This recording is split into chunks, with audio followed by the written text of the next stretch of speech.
ગુજરાતમાં બુટલેગરોનો આતંક હવે એટલો વધી ગયો છે કે પોલીસ સામે પણ સવાલો ઊભા થવા લાગ્યા છે। દારૂબંધી ધરાવતા રાજ્યમાં ખુલ્લેઆમ દારૂ વેચાય છે એટલું જ નહીં, પરંતુ જે નાગરિક પોલીસમાં ફરિયાદ કરે છે તેને જ બુટલેગરો મારવા પહોંચે એવી ઘટના ખેડા જિલ્લામાં સામે આવી છે। આ ઘટના માત્ર એક વ્યક્તિ પર થયેલા હુમલાની નથી, પરંતુ પોલીસની કામગીરી અને નાગરિકોની સુરક્ષા પર સીધો પ્રશ્ન ઉઠાવતી ઘટના છે। આવો વિગતે વાત કરીએ ખેડામાં રડુ ગામમાં બનેલી આ ચકચારી ઘટના વિશે આ અહેવાલમાં। નમસ્કાર, હું ચિરાગ વર્ષાબેન, આપ જોઈ રહ્યા છો સ્વમાન। ગુજરાતમાં દારૂબંધી કાગળ પર છે કે જમીન પર એ સવાલ ફરી એકવાર ખેડા જિલ્લામાંથી ઊભો થયો છે।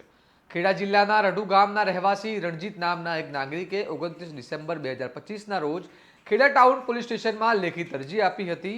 આ અરજીમાં સ્પષ્ટ રીતે જણાવવામાં આવ્યું હતું કે ગામની સરકારી શાળાની બાજુમાં અને બસ સ્ટેન્ડની નજીક ખુલ્લેઆમ દારૂ વેચાઈ રહ્યો છે। અરજીમાં ફરિયાદીએ પોલીસને વિનંતી કરી હતી કે તાત્કાલિક આ ગેરકાયદેસર દારૂ વેચાણ બંધ કરવામાં આવે અને જો કોઈ પોલીસ કર્મચારીની મિલીભગત હોય તો તેની સામે પણ કડક કાર્યવાહી થાય। મહત્વની વાત એ છે કે અરજીમાં ફરિયાદીએ બુટલેગરનું નામ નથી લખ્યું, કારણ કે તેમને જીવલેણ હુમલાનો ડર હતો, પરંતુ જે ડર હતો એ જ હકીકત બની ગઈ। 31 ડિસેમ્બરના રોજ અરજી કર્યા પછી માત્ર 2 દિવસમાં એક બુટલેગર લાકડી લઈને સીધો ફરિયાદી રણજીતની દુકાને પહોંચી ગયો, ગાળો બોલી, દાદાગીરી કરી અને ખુલ્લેઆમ ધમકી આપી।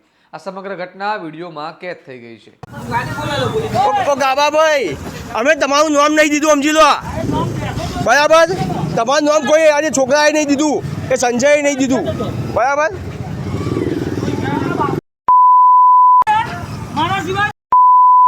આવી ગયા છે, આમનું નામ કોઈનું દીધું નહીં, આપણે ખાલી આમ કીધું છે કે દારૂ વેચાય છે અને આ લાકડીઓ લઈને જુઓ, આ માથા પર બુટલેગર, બરાબર? આ વિડીયોમાં ફરિયાદી સ્પષ્ટ કહે છે કે અમે તમારું નામ ક્યાંય લખ્યું નથી, ત્યારે સામે બુટલેગર બેફામ રીતે જવાબ આપે છે, અમારા સિવાય બીજું કોણ વેચે છે? આ એક વાક્ય ઘણું બધું કહી જાય છે। રાજ્યના બુટલેગરોને કાયદાનો ડર નથી, પોલીસનો ડર નથી અને તેઓને પૂરો વિશ્વાસ છે કે ફરિયાદ કરનાર સુધી પહોંચવું કોઈ મુશ્કેલ બાબત હવે નથી। હવે સૌથી મોટો અને ગંભીર સવાલ એ છે કે ફરિયાદીનું નામ બુટલેગરને મળ્યું ક્યાંથી? શું પોલીસ સ્ટેશનમાંથી આ માહિતી લીક થઈ? શું ફરિયાદ કરનાર નાગરિકોની ઓળખ બુટલેગરોને આપી દેવામાં આવે છે?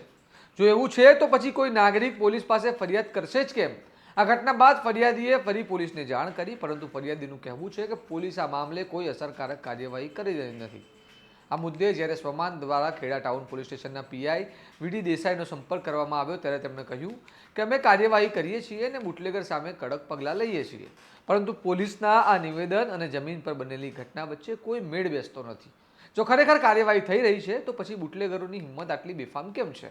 પોલીસનું કામ ફરિયાદીનું રક્ષણ કરવાનું હોય છે, પરંતુ અહીં ફરિયાદી જ અસુરક્ષિત છે।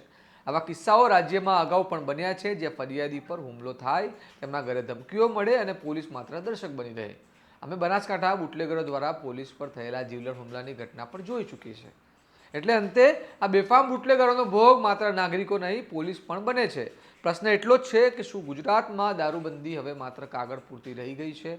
શું બુટલેગરો પોલીસથી પણ ઉપર થઈ ગયા છે અને શું ફરિયાદ કરવી હવે નાગરિક માટે ગુનો બની ગયા છે?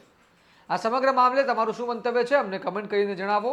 આવા વિગતવાર અને વિશ્લેષણવાળા સમાચાર જો તમને પસંદ હોય તો સ્વમાનની ચેનલને લાઇક કરો, શેર કરો, સબસ્ક્રાઇબ કરો અને જોડાયેલા રહો તમારા સ્વમાન સાથે। નમસ્કાર।